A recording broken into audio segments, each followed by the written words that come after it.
Oh, welcome everybody. We welcome you today to AIA Practice Committee for 2022's first webinar and look forward to having more of these. We wanted to start off the year with our newest subcommittee, which is a TAP committee, which is Technology and Architecture Practice. And as we all know, in this ever-changing world, that technology is moving fast and it's hard to keep up with. And we all have questions every now and then when we see something cool and want to know whether this is efficient for your firm, for your project, and we all have these questions that we run across from each other.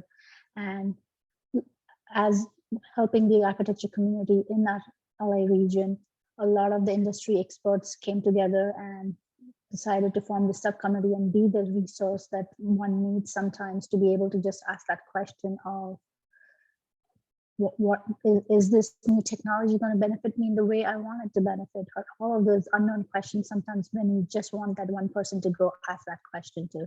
So with that, today I'm going to introduce you to a few of our subcommittee members who have taken interest in taking charge of this committee. And with that, I'm going to hand it over to Melvin, who is one of our newest members and is going to be presenting today about his experience and his tech stack along with a few of the other members on this team. So, Melvin. Sure, thanks, Johnny. Hello, everyone. My name is Melvin Williams. My background is architecture. I worked or practiced architecture for probably about 13 or 14 years before I became, I guess what you could call a design technologist. So my practice background has come from hand drawing to CAD drawing to then BIM drawing. And then I work in the capacity now of helping clients digitally transform. And so today I'm going to present this idea of digital transformation and like where the current industry is essentially, and how we're progressing and how we're all helping clients progress with the technology. Next slide, please.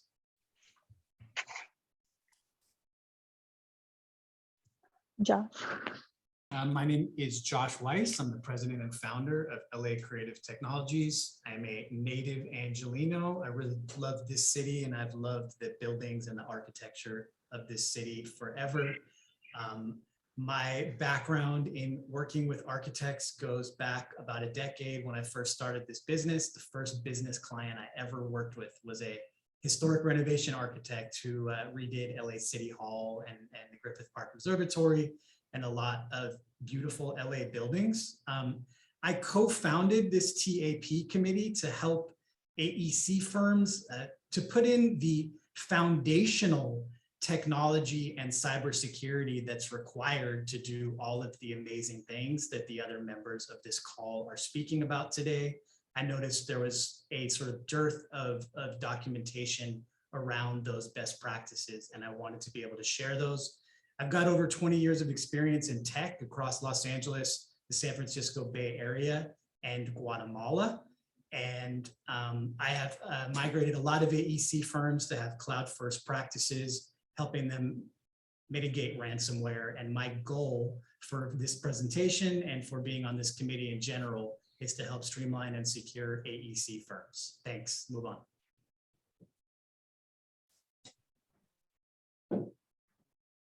Hi, my name is Sam Kevill. I'm the Senior BIM Manager for the LA office of HNTB. We are a nationwide practice of architects and engineers, and I personally have 10 years of experience specializing in workflows. So how do you take each different software and how do you get them to talk to each other efficiently? My job here is to talk to you guys about my tech stack and what I have on my machine that helps me do that faster. My history is basically in leading teams, specifically large teams. I started in design. I was a Rhino expert doing the same thing, moved into BIM, moved into Revit. I've been doing that for 10 years now. And I've done everything from setting up offices, new offices in Revit training, standards, templates, Dynamo scripting, Grasshopper scripting, and how to get everything to play nice with each other. My current Dynamo library is 40+ scripts that allows me to do a lot of things quicker than other people, not because I'm smarter, but because I'm trying to work a little smarter. The other kinds of specialties are if you have a team and they need to do something, nobody's ever done it. I'm that person that's a little more foolish than other people, who's going to take on learning something new on the fly on the deadline. My role is to give you guys a little bit of the easiest things that you could do in this. The goal is to tell you about stuff that you could take away from this meeting to make yourselves faster and a little more productive as of tomorrow. Hi, I'm Brian Scovron. I'm the BIM director at Gruen Associates. I was trained as an architect, and as soon as I got into the field, I was introduced into Revit. I immediately saw the efficiencies that came along with it, and it really pathed my career. At Gruen, I'm not only working with the architectural department, I've also encompassed BIM into the planning, landscape, and interiors departments. Prior to Gruen, I was a consultant for AEC firms across the nation. I spent a lot of time with Disney and Ramza, and I really learned a lot. I'm passionate about efficiency, especially in workflows and computational design. Today, I'll be talking about BIM 360 and the Autodesk Construction Cloud. If you have any concerns or questions about TAP, please reach out to me directly. You can find me on LinkedIn. Thank you.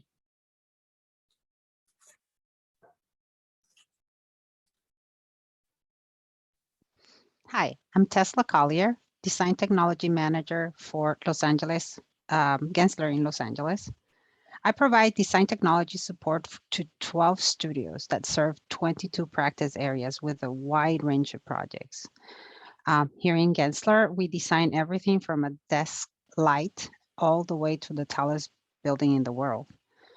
I graduated from the University of Honduras, and then I moved to Los Angeles, California. That was in 2000, where I started as a drafter and quickly progressed as a job captain. And then through the years, I elevated myself to be a BIM manager, leveraging the technology and to deliver projects more efficiently. I've also found that through my experience in projects that benefit greatly the use of technology to deliver the projects with a better workflows and technology at the same time. Through this experience, I quickly found out that the most important power that I had, it was to share my knowledge and spread the word, training, coaching, and mentoring my peers to develop better workflows and to have a more integrated project delivery. Well, thank you all. Welcome all of you. And I'm going to kick this off and let Melvin kind of share his resources and all his experience that he's had, kicking us off with this presentation. Yeah, so we're talking about digital transformation, and I like to start off with this slide that the architect, if you're not familiar, I'm pretty sure you are. It's just a comic strip based on all the life of an architect and communicating with consultants, and that's the idea when you look at what all of myself and my cohorts, we specialize in communication on the digital level, right? So essentially, this comic strip is talking about this disconnected workflow that we've all probably sort of cut our teeth on from drafting all the way up to using Revit in the early days of the aughts of 2000, yeah. But it's also this idea of communicating a process for coordination, and it's not really an application, right? So this idea of digital design is really this ability to communicate within this tool set that we're going to talk about. Earlier, Josh, I believe, was mentioning Dynamo, right? That's a tool, and it's used to communicate on a high level. Next slide. So here we're asking, you know, what is digital design and this whole idea of digital transformation? Again, it's this idea of digital communication. And that is the takeaway that I want you to, if you want to take away from like the majority of what I'm going to share with you today. It's digitally communicating your design IP, your design narrative, right? Your communication of your construction documents, the whole phase of the life cycle of the project.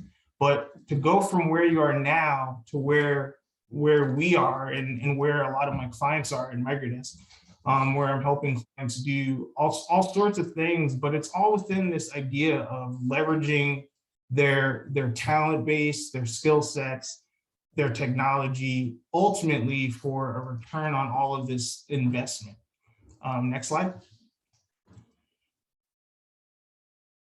So here, this is a demonstration of the curve of the leap that you take when it comes to this journey that we're all talking about. So you have the dream phase where you think of how you want to invest, how you want to innovate, how you want to make your firm, make your practice at any size different from some other competitors. And so you take this leap of faith, and that leap of faith is, you know, the idea that if you invest in the technology, that technology will give you this new rise, right? And that's where the fight and climb start to take place. And so a lot of firms are, I consult a lot of firms, and I'm commonly landing in between that space between fighting and climbing, because there's like generational things happening, there's technology things happening, there's a lot of like static, I guess you could say, but what's happening, they got to deliver, right? And so once you're able to get to that arrival point of knowing how to leverage that technology, you've arrived, and you'll start to see your return on investment. You know, Josh and Sam have these really impressive metrics on like hardware investment, how it turns into time, saved time and value over the length of like a practice, not necessarily a project. So just think about that. We've all been here. I think all of us on the call have been a little bit more crazier than most to just jump into the bleeding edge technologies and really see where things are going. But I want to get into my last 3 slides, and the last 3 slides. Oh, I should have. Yeah. Okay. My last 2 slides are really a conversation on where a lot of firms, and when I say a lot, I mean pretty much all general firms work like this, in some form or fashion, where you have a siloed, disconnected workflow where you have 3D and your documentation from your feasibility phase going into SD, entitlement phase, your DD, all the way to CA, right?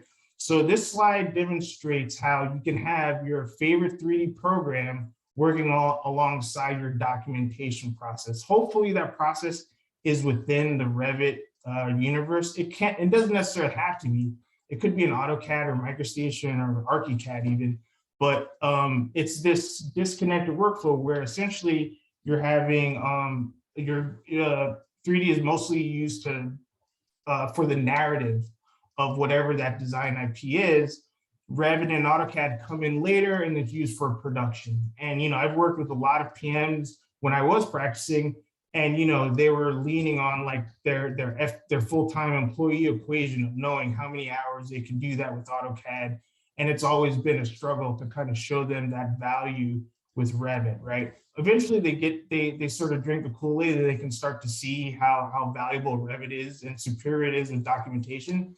But in the next slide, what we have is similar graphics, but now what you're starting to see is it's like the common evolution. So you left your disconnected workflow, and now you're in a workflow where you're leveraging your 3D to do a lot of things, right? So it's essentially you're digitally transforming to where your workflow is leveraging your 3D for 2D drafted views, elevations, sections, renderings, telling your narrative story, and most importantly, accurate documentation of any phase in the project.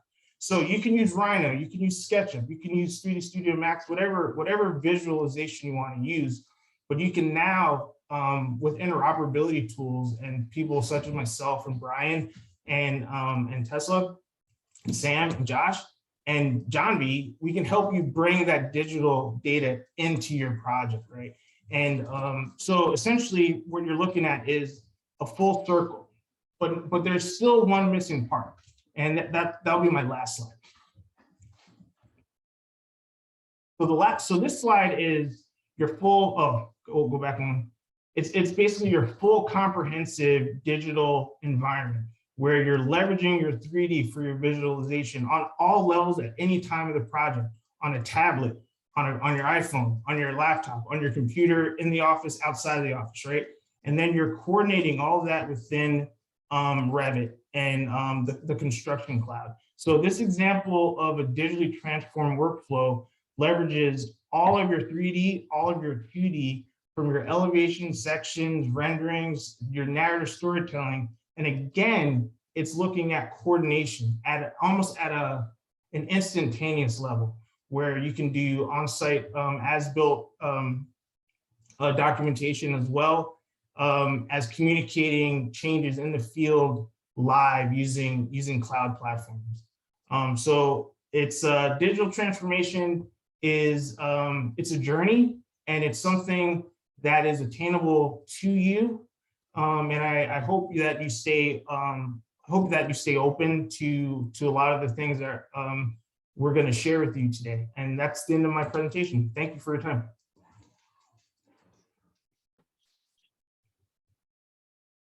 Hey, thanks so much. Once again, I am Josh from LA Creative Technologies. And before I move slides, the thing I want to touch on is just this notion of foundational technology for an AEC firm. The things that Melvin kind of got us started speaking about, which are really so important to every firm, and the things that everybody else is going to talk about today. There's so many amazing things that an architecture, engineering, construction firm can do to speed up their workflows, to get work done faster, which, you know, helps people have more peace of mind and frankly make more money. They're all really important, but what I see a lot of times is that people are sort of, you know, way on the right-hand side of Melvin's diagram and are trying to get amazing things done, but the actual foundation is not in place to get things done in an efficient way. So if you could please advance one slide. What I'm going to be talking about today is very, very tactical, I think more so than the other folks who are on this presentation. But let's just start here, right? Your employees probably hate their computers. I'm not going to name names, but there's people who are in this Zoom meeting today who have told me just, you know, they work for companies that have a lot of money and are really like making big bucks.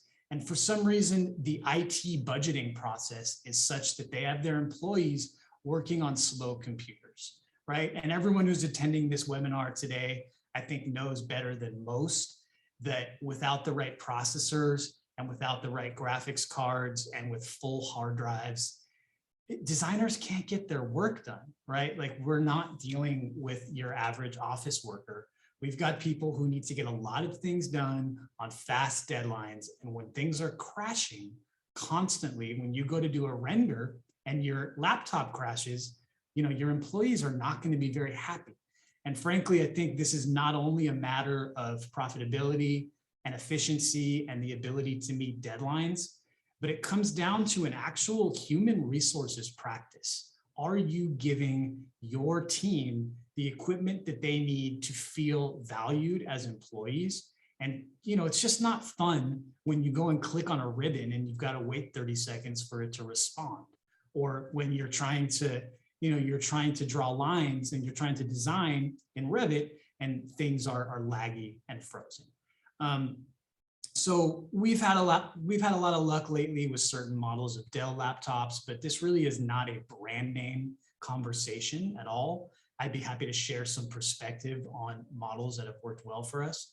But all I want to say is to really understand the workflows that your designers are working in. If you're doing all 3D, things are a lot more intense than if you're not.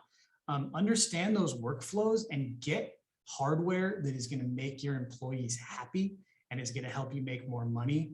And you're going to see in Sam's presentation next, he's got some pretty wild metrics for the actual ROI of this, but mine are softer ROI. Get the work done on time and keep your employees happy. It's going to make a major difference. Next slide, please. So the next thing is, and this has blown me away. I mean, now we're like over 2 years into this pandemic, which is obviously more endemic at this point. And I'm still talking to firms who are working over a VPN. And again, you know, in other industries, you can have slower computers and you can maybe work over a VPN. But when you're dealing with design files, when you're dealing with files that are up into the, you know, multiple gigabytes, hundreds of gigabytes, we just can't deal with working over a VPN. Now, we've seen a lot of success moving firms over to Ignite, which is a cloud service similar to OneDrive and Dropbox and Box, but which works better with architectural firms. And, you know, a lot of the big 10 construction firms are using it, like Balfour Beatty. It works really well if you have a multi-office architectural practice because you can synchronize files between servers at those offices. But all that said, it's just not relevant in this day and age to have people connecting to a VPN, which is also very insecure because they're routing information back and forth from their insecure home networks into your office environment.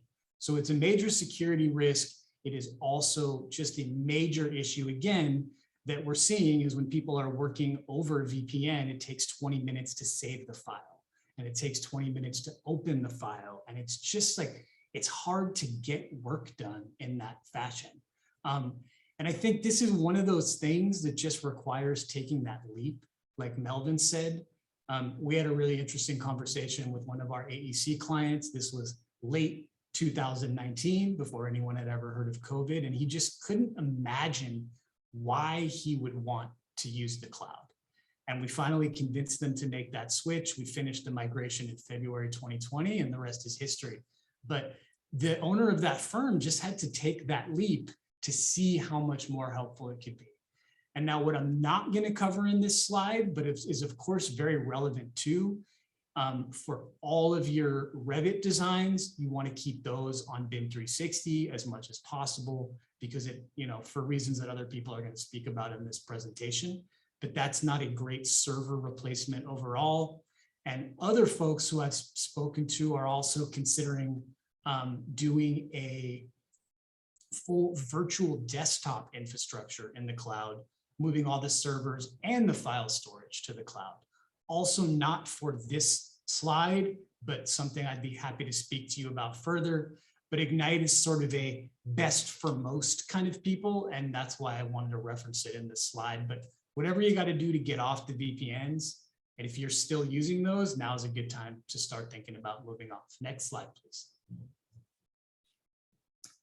So next up is you've got your computers in place, you've got your files stored.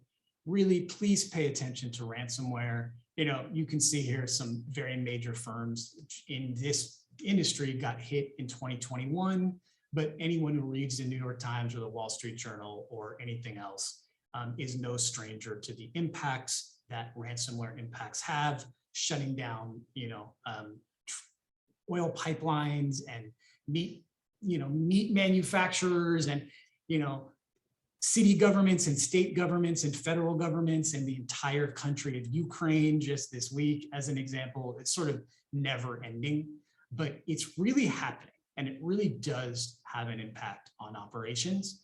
And even for folks that have everything stored in the cloud, that is generally a pretty safe thing. You still want some forms of backups. But something to be aware of is that the risk of ransomware is not only that someone and I'm sorry, let me go back for a second. Ransomware is the modern form of the computer virus, where some sort of software is downloaded by one of your employees, or someone on your IT team makes a mistake and lets it in. And all of your data is first encrypted so your team can't access it, and is then stolen so that you can be held hostage. So if you don't pay a ransom, they threaten to leak your data onto the internet. So a couple of things to be aware of, even if your data is all in the cloud and you feel that you're not going to lose it. A is just the downtime. If every computer on your network, even if you only have 20 employees, let's say, if all of those computers are infected with ransomware and have to be redone, unless you have really, really fast IT, that's a couple of days of downtime. Now, if you have 100 or 200 or 500 employees, it's really, really something to think about. The other thing to be aware of, though, is that if that data is stolen and someone holds you hostage, you have to think about how you would feel, how your clients would feel if their data, if their designs were leaked onto the internet because you didn't want to pay a ransom. So this is no longer just about losing data, it's about protecting it. So if you guys do nothing else, make sure two-factor authentication, that second code you need when entering your password, is turned on every single account you use locally and in the cloud. Use a password manager, use the right tools on your computers. There's some really, really low-hanging fruit, basic things you can do, but it's really important to take this seriously in 2022. Next slide, please. And then, you know, just because I think it's so important as everyone has moved to this hybrid sort of remote work setup, is have a good, clean conference room setup. And, you know, I think it's really funny. I was recently in a conference room and there were so many gadgets, expensive cameras and expensive projectors and little dongles and sort of widgets to plug into your computer. And at the end of the day, we often find most of those things don't even get used in presentations because they're so complicated. There's a great gadget that you can see at the photo on the left here. It's called the Meeting Owl. And it's just an example of the kind of thing you can do for like $1,000. It has a 360-degree camera and mic on it. So it's really great to pop in the middle of a conference room table, plug into a computer or a laptop, and you get something that a lot of people are like spending tens of thousands of dollars trying to do, and often ending up with something much more complicated in the process. So, you know, this isn't necessarily an endorsement of that particular product, but think about what you can do for less money that's not going to make a huge mess, that'll leave you with a nice, clean conference room table, and where you're going to really be able to impress your clients and your collaborators by putting something like that in place. And I believe that's my last slide. Thank you so much. If you have any questions, you can pop them in the chat, and I'm going to pass it to my right here. That's to me. I'm Sam Kevill again, and the chat is for any questions along the way. We can answer them at the end, and then we'll also be asking our own questions as well. I wanted to talk about this in terms of my tech stack. So you've heard about what's on the kind of a more global version of the process, and then about how to build the foundation. And then I was looking at what is the house. So if you go, the idea of a tech stack actually comes from the tech sector. It's what, you know, software engineers talk about. It's literally which pieces of software they pick for everybody to work on. And so I wanted to bring that point up because it's something that I'm focusing on at the moment, about how to bridge the gap between all of the different parts of Melvin's sort of leap into technology and then climb to profitability, right? How you get in between and do the little gray area stuff is kind of my focus for this call. If you go to the next slide, please. So it's the new value of what is speed. And I use the same icon that Josh uses, because there is really an importance on the computer technology that we get to use. And it's really getting to use, because there's often times where computers are dictated to people.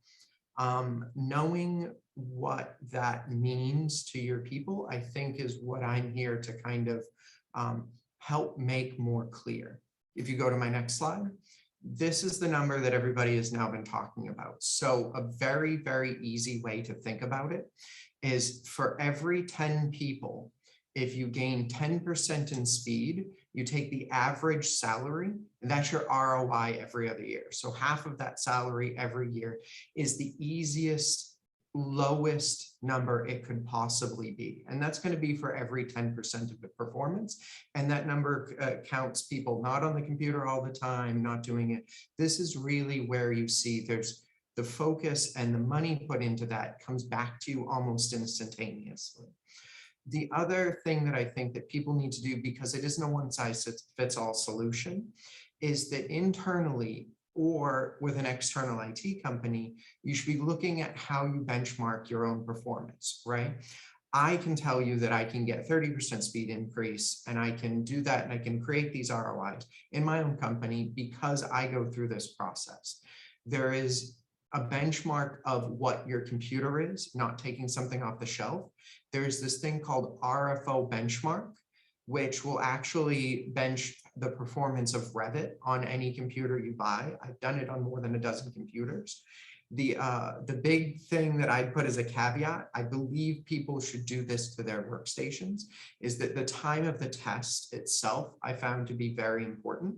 And if you wanted to look at how to do this further, you can contact Josh, you can contact me, and I can give you a little bit more information about what it actually means. This one was super interesting to Brian and to Melvin as well, that it's how we look at this technology over time, not just as a snapshot of what we bought now. What did we buy now? How good was it? How good is it in 2 years? How good is it in 3 years? Can really help you without any knowledge, build a path forward to how you're going to be better in the future. Next slide. Then when you look at, so your tech stack starts at the bottom, and then you look at what everybody's using. Making software available to people when they want to try something, when they want to test and try to improve, actually makes people the happiest people. That the little bit of extra that they get to try something, they're really probably not doing it for themselves. They usually think that it's better. I get that added to my job, right? I was so interested in it and looking at it so thoroughly that is how I changed my title to being a BIM manager. I do partial production drawings, so I lead CD sets and I train people how to do CD sets. And then what will happen is I'll find something that's more interesting. And so I got it built into my job description that after that beginning, I'm going to build a piece of documentation or a new Dynamo script or a new workflow, document it, and then train other people how to do it. So I'm taking the performance gains that I've done and how to spread those to everybody else. So in spreading that to you guys, Revit out of the box is considered not sufficient for this job. There was the metric that I heard was the head of Western sales for all of Autodesk said that if you do not have Dynamo and are not using it, you're considered to be unable to be fully productive with the software. If you don't have somebody like that, or you haven't trained somebody to start getting into it or found somebody like me, I think that what I want kind of the smaller to mid-size firms to look at is that you got to start somewhere. There are a lot of free add-ins to Revit. D-Roots is the one I always pull up. It fixes really basic stuff, how to work with Excel, how to create sheets quickly, because that's something that can take a little time. And then if you look at around, there's PyRevit. PyRevit is the other one I think should be on every computer that ever has Revit on it. Somebody in New York decided they were going to produce and make free a software that resolves 50 plus problems with Revit. Revit Pure also goes through this kind of top 5 add-ins. You'll see that D-Roots and PyRevit are the first 2. There are 3 others that they feel are indispensable in everybody's computer. So that's your starting gate, right? You see there are these free add-ins, and that starts your stack. From there, you have to then, it will build and will give you this ability to look at what would a custom solution that would fit us, that these free available things wouldn't be. And that's where Dynamo comes in and kind of takes over that baton.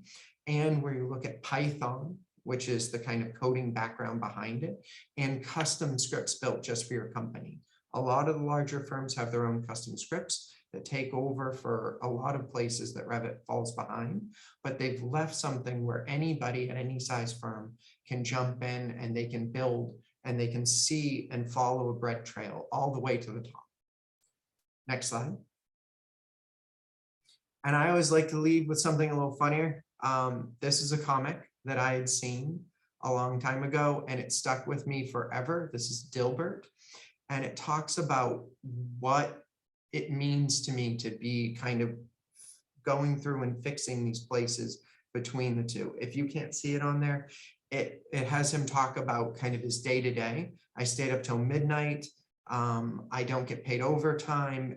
I felt like it wasn't important work because at the last minute I got told to change all of it. And then the punchline was that, oh, you must be an architect. Everybody here, I guarantee, has had that happen to them at some point in some fashion.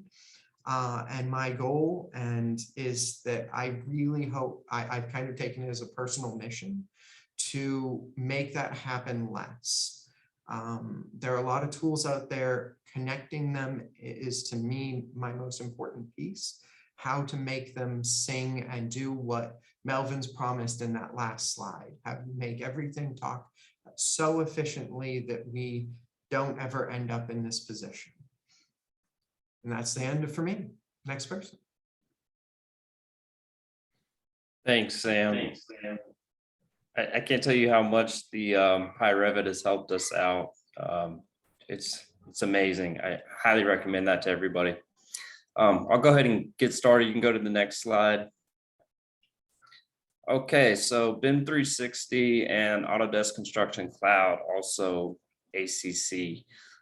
There's basically no difference between the two. There's just been some rebranding and tweaking by Autodesk over the years. The thing you need to realize about this software is just one true source for all of your files, not just your files, but your whole team's files, all your consultants, your civil guy, your vendors. Everybody can store all their data here. It's kind of like you're opening up your Office server to everyone. It's just a really powerful way to work. It makes communication so much easier, collaboration. It grew, and we work with different architects all the time. And before, we'd have to either send each other's Revit models back and forth or copy and paste out of one file to the other file. And it was such a hassle. Now we can be in the same model at the same time doing our design work. It's amazing. Now, of course, you don't want that all the time. You don't want your structural guy going into the mechanical guy's file. And so Autodesk has set up a permission restriction,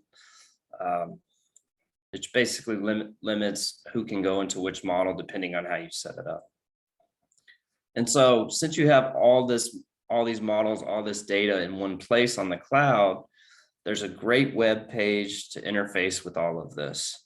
So if your client doesn't have Revit or know what Revit is, they can go onto the website and check it out. If your PM is scared of Revit and he thinks he might break something if he goes in there, they can go online and access this information. The great thing is there's no license needed for anybody to go on here and check this out. So the model viewer is extremely easy to use. I can't emphasize that enough. It's great for anybody with no 3D experience to just go on there and play around and see what they're working with. You can cut sections, you can dimension, you can control the visibility of graphics. You can even do like a first person, like you're walking through the space and perspective views. And then you can also view the sheets that you're working on as well and mark them up. You can use those markups just internally, or you can share them with your whole team. So all your consultants can view these markups as well. Now, I do want to mention here that the model that you're looking at on the web page is not necessarily live per se. Basically, there's a process of publishing your Revit model to the cloud, which doesn't take very long at all, but it's something that at Gruen we have set up to do weekly, and that's just automatically done over the weekend. You can do that daily with other plugins and such, but it gives you a ton of capabilities to see just live versions of everything going on. Next slide, please. And so next we have issues. Don't get caught up on the name here. Issues is really just a communication tool. When you're viewing that model, you can go in and say, oh, look at that side light. That's 3 feet. That needs to be 2 feet. So you can just click on that. You can add a description, a location. You can give a due date. This needs to be fixed by next week. You can attach a document if you'd want. And then you can assign that issue to an individual or to an entire company. So you could assign it to your electrical engineering team and say, hey, you guys, could you look at this? And then they'll get an email notification. And in that email, there will be a link that they can click on. It'll take them right to the web page. And then they can either respond to that there, and then they can go into Revit and make the adjustments as necessary. The beautiful thing is all of the communication between all of your teams is stored in one place with all the files. It's really awesome. I really love this site specifically because I'm working in 30 or 40 different Revit projects, and I don't want to open a Revit file every time I need to look at something. I can go onto the web page and jump around from project to project really quick and see what's going on. And last slide, please. And so finally, we have compare and clash. So when your structural guy publishes a new file and you want to see if he's picked up the red lines you gave him last week, you can pull up the latest version of the model in the previous version. And then you can compare those and see what's been modified, what's been removed, what's been added. So ACC will track all versions of the published file. So you can always go back to an older version and download a copy of it if you need it. It's just in the same sense of that as with every sync that you're doing in Revit, the cloud will also save that. So if you lose something in your file or if your file becomes corrupt, it's very easy to roll back that file to a previous version. And then you have clashing, which Autodesk calls model coordination in this case. It's just another tool to enhance communication, basically because you've got all these files living on the web together. Autodesk is just taking them all together and throwing them together and clashing them automatically for you every day as all the changes are happening. So there's this great little graph that you can access that says, you know, like the structural guy and the mechanical guy, they're clashing in 33 spaces. And then you can just click on that and zoom in to where those clashes are, figure out which one's important to you, which one's not so important. And then you can create an issue right there and notify the team of that clash. And that's all I have. Thank you so much.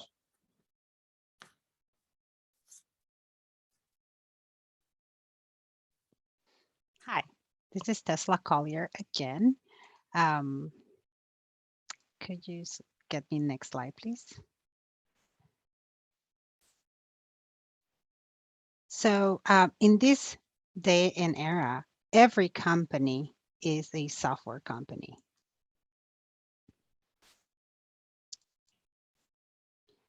You have to start thinking and operating like a digital company. It's not just about procuring one solution and deploying one. It is about one simple solution, and it's about thinking of the future as a digital company. It is a metamorphosis of the companies into the digital transformation era. I have a quick exercise for you. Close your eyes and picture a rainbow. If you can do that, that means that you do not, if you can do it, it's a good thing. If you cannot, that means you may have aphantasia. And what is aphantasia? Aphantasia, it is the inability of voluntarily being able to create a mental picture in your head. People with this condition cannot see a picture, a scene, a person, or an object, even if it's very familiar. And these very well be your clients and stakeholders. As architects and designers, this is one of our superpowers. Most of us in the design space can close our eyes and remember what we had for breakfast and actually visualize it in 3D.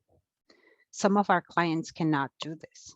And this is where the power of visualization comes to play by leveraging our ideas to our clients in a digital 3D world. Next slide, please. So in the industry, we have an array of tools. In visualization specifically, we have virtual reality, augmented reality, mixed reality, and diminished reality. I get them all confused all the time, but we're going to start with virtual reality. Virtual reality is, at least at Gensler, pre-pandemic, we used to have VR jams in which we will use a VR device and we will walk through our buildings and experience our projects in a digital 3D world, which enable us to collaborate with our team members to show the power of virtual reality. We have used it in many projects. For example, in the LAFC stadium, the design team was able to create some sessions with the owner and stakeholders.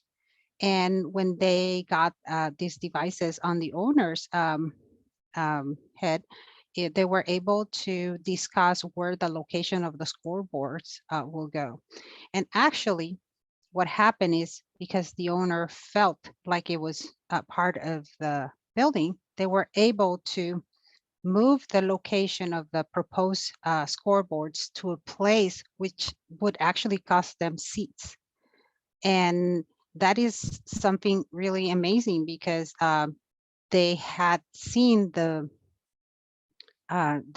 visual of the scoreboard as a revenue generating experience. Also in our recently completed project, DADA, which is the Debbie Allen Dance Academy, we had a VR walkthroughs during the donor galas, and they were able to raise funds based on using this type of technology. In the bottom left-hand corner, we see mixed reality. And this is when we have a digital model placed in a real environment. So you're going to have a digital world combined with a virtual world. So this is very effective to see, like, instead of having an actual model, you'll be able to have a virtual model in your desk and you'll be able to dissect it and go into your projects. The other way where mixed reality has been used in the site is during overlay of the existing condition and maybe a clash detection, which is really being used a lot by the contractors to verify that the systems are going in the right place. In the upper right-hand corner, we see augmented reality. Augmented reality is when the reality, the real world, it actually gets augmented with maybe a DXD kind of device. For us at Gensler, we were able to through our DXD and brand team, we had worked with our clients and stakeholders to use augmented reality.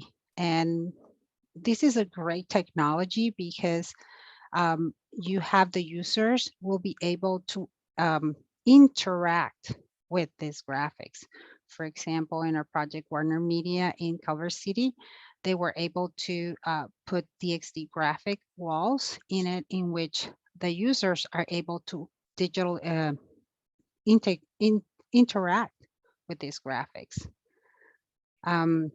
In the diminished reality, that one is a very interesting one. the closer that this is being used is in the site, in which our contractors are using day to day, especially now during COVID time, 360 cameras. They walk their site constantly, and then having their cameras integrated with the geolocation of the project, they are able to recreate walkthroughs through 3D walkthroughs through the projects. Also, this enables them to their typical workflow in construction sites to be scanned and get existing conditions at the very beginning of the project, or during construction process, it can even record the construction progress. Next slide, please. So how is VR valuable to architects? It improves design decisions and manage potential costly change requests, engages the client in an experience and a story. It measures the client reaction and impact, and it reduces fabrication cost. This weekend, I was just in Vegas, and I was so impressed on how the digital branding has been elevated to differentiate their business with today's digital world, to the point that they are able now to be fully integrated with the building. Some of the examples that I saw this weekend was like the Radiator Stadium, which was done by HNTV. They have a huge digital screen as part of their envelope. Or in the Conrad new resort and casino, they had a digital display along the entire facade. And let's not forget about the Fremont experience, in which, you know, in the roof, they created the largest digital display. So these are a lot of technologies that visualization is starting to integrate into the building. So it's something that we should also consider as a design element as we develop our projects. And how do you visualize this when you're in conceptual? How do you tell your client? Next slide, please. So we have different tools in which you can use to leverage the visualization. So there are an array of them. I picked the top three, which is Lumion, Enscape, and Twinmotion. And within this ones, there's a very wide range of prices. So as you can see, they range between $500 to a $3,000 range. We're going to start from left to right. Lumion has the most number of assets, and the graphics are really based on gaming engines. So it's a great tool that it will, besides giving you a great stills, it can give you walkthroughs, and also it can give you even weather cycles and interactive tools, even have people and cars moving in their animations. So you can easily put movies and show your client your space. In the other spectrum on the right side, we see Twinmotion, which is actually based on Unreal Engine. This one is quickly developing the asset libraries, and since it's actually based on Unreal Engine, you can actually turn your projects into very interactive experiences, almost like a game. And in the middle, we have Enscape, which Enscape, its price range is in the middle as well. And the other thing about Enscape is that it may not be the best rendering tool. However, you do get photorealistic images from Enscape and 360 views. And what is really important to note about Enscape is that actually it does have the best workflow. It is a real-time rendering engine, which is actually integrated to your models.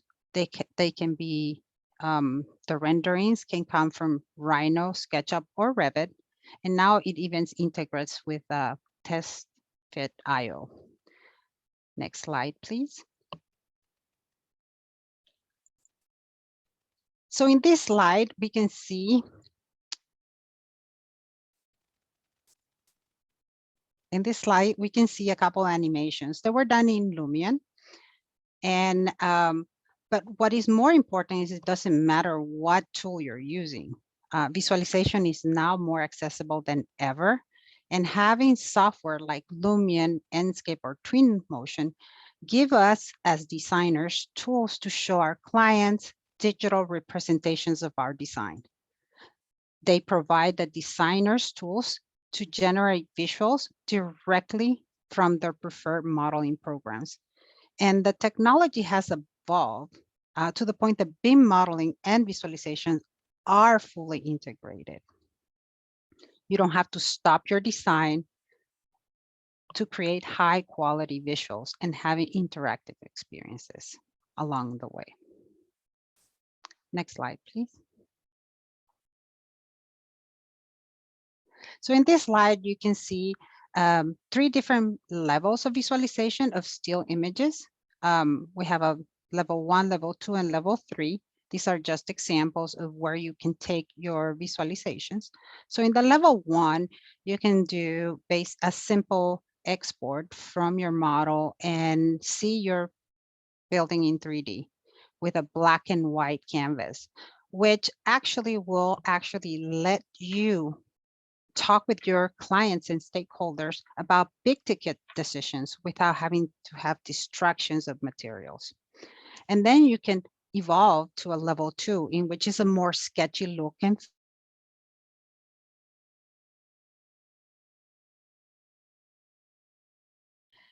then you can even take it to a photorealistic.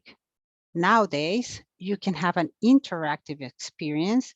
You can even add a QR code and experience the space from the comfort of your phone. Next slide, please. And just for fun, our team working creating what we call our Gensler Cards, which is a great interactive way to showcase your projects with the community and have a very fun interactive way. It could be a great marketing tool. It is just an idea. However, the tools are there for you to use. And thank you very much. Well, thank you all for sharing your experiences and resources to the community. With that, before we get into question and answers, we're closing on time, but hopefully we can take a couple of questions. If anybody has questions, please feel free to add them to the chat, or you can join in and ask any of the team members here.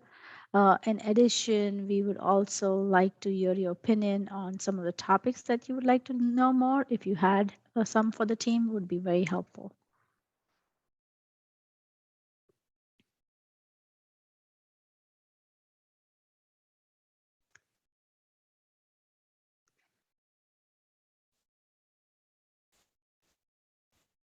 Sounds like you guys answered everybody's questions this evening.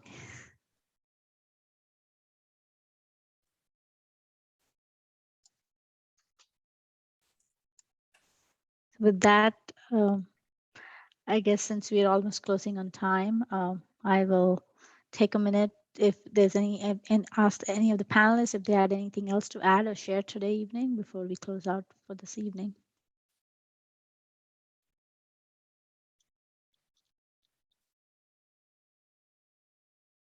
Well, I'll just throw a question out to maybe get some started here. I don't know if this is more directed at Sam or Josh, but you guys talked about the power of the machines, and I know Autodesk has like some recommendations for when you're running Revit or whatever, you know, what's like the basic numbers. Is there any tips just real easily beyond that? What might also be beneficial?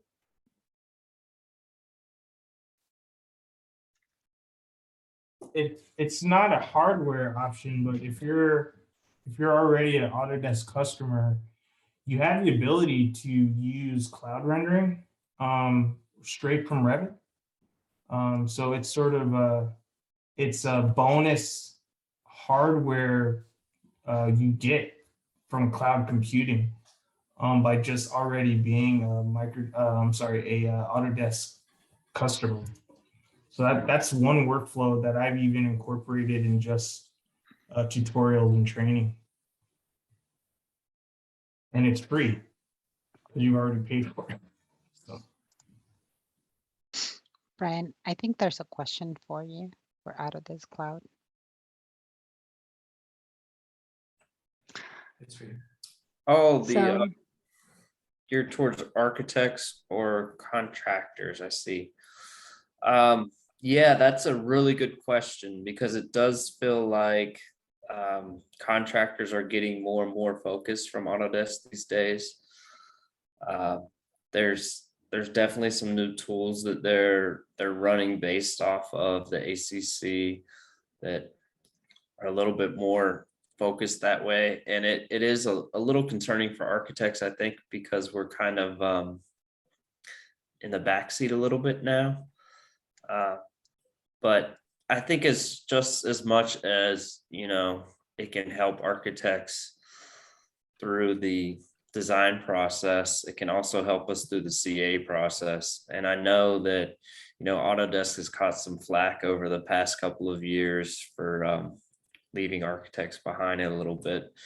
But, I wasn't as frustrated with them because I understood that, this is a whole environment that we're working in. It's not just architects, it's not just engineers, it's all of us working together. And so I think for that to happen, it does have to kind of involve the contractors as well.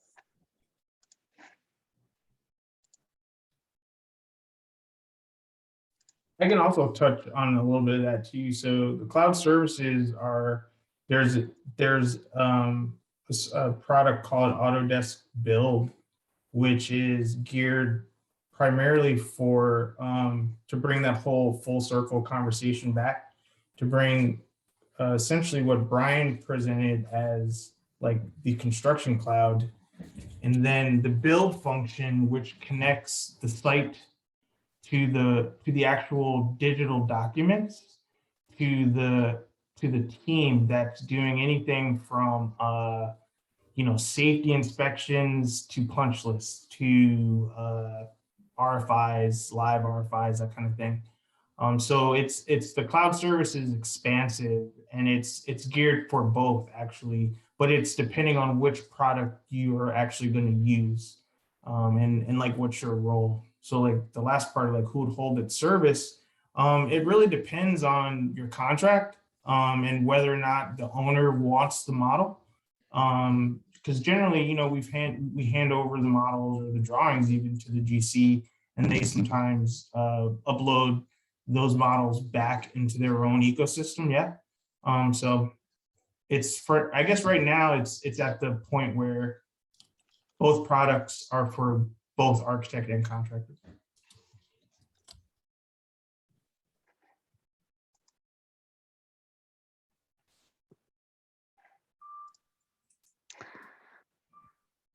so with that, I guess if we did not have any more questions, I'm going to close out for the evening. We look forward to you seeing more of you, and as well as if you have suggestions or you would like to know more about certain topics, feel free to email Brian or myself, and we will try to address those. And if you have questions regarding technology, we certainly will assist and help in terms of one of the experts can reach out to you with appropriate answers. So we look forward to hearing from you.